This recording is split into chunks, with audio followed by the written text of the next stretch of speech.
give you a quick tour of my front shade garden and show you what is blooming in late spring. It's May 28th and I live in Southern Ohio, so I garden in Zone 6B. And this is this bed's third season. So everything is really starting to fill in and thrive this year. So the way that this bed got started, kind of how most of my beds have gotten started, I've picked up a couple of clearance plants.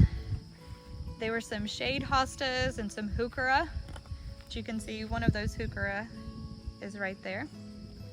And I wasn't sure where I was going to put them. And I had this area of my front yard that's right across from my house, across the driveway, so you could always see it whenever you first pulled up to the house. And I never thought that it looked very nice because the grass was always sparse. It was always a tough spot to mow and weed eat. I had about 4 or 5 hostas and 2 heucheras, so I thought, you know, it'd be a good spot to start a flower bed. And so all of this came about from buying a few hostas and a couple heuchera. That's how most of my beds get started. I buy one plant, I find a good spot that it would grow, and then a flower bed evolves from there. That's why I have about 14 flower beds. No kidding. So like I said, this bed is only about 3 years old, and it started with 4 or 5 clearance hostas and 2 heucheras, and in 3 years has evolved to all of this. Which I've shopped my own flower beds.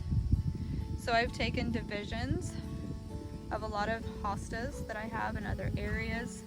Some of them have came from my grandma's garden, some divisions off of some plants that she had. I've taken some divisions of some black-eyed Susan that I have here. They're very easy to divide, which I know they are not a shade plant, but because this bed does get some sun, get some morning sun in this area, and then they also will get a little bit of afternoon and some dappled shade.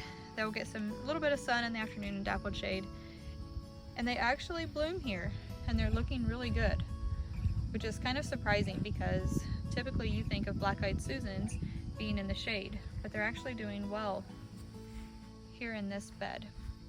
And I also have some daylilies that typically are also you see in the more of a sun-loving bed, but because it gets some morning sun just enough, you can see they are blooming.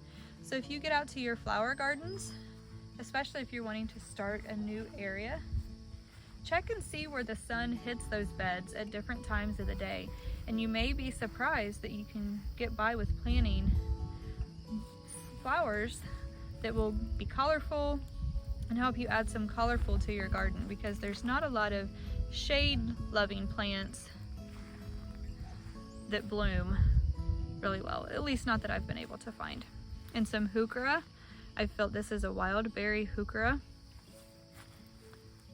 that helps add some color to the garden. I love that bright purple color that it adds. And then in that pot back there, I also have a begonia. I like to put pots in this garden. It gives a little bit of height. And then there's some spots that I can't plant because of the tree roots.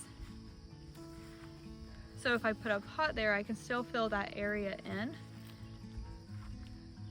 just by adding a pot. And it gives it a little bit of color and height, like I said.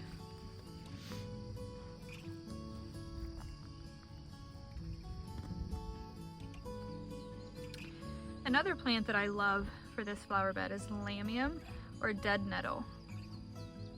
It's a really great ground cover that grows really well underneath of the trees when you can't plant anything else maybe in a certain area because of the roots, if you can't dig a big enough hole. If you can plant some lamium, they spread and they fill in an area really nice. I've taken some divisions so that I can fill in some of these other areas. Like here's one that I took off of those. There's another one right there. But they really help to fill in bare spots in your shade garden, and they've not become invasive for me at all. They spread really nicely. really pretty. They just add a different color and texture to the garden.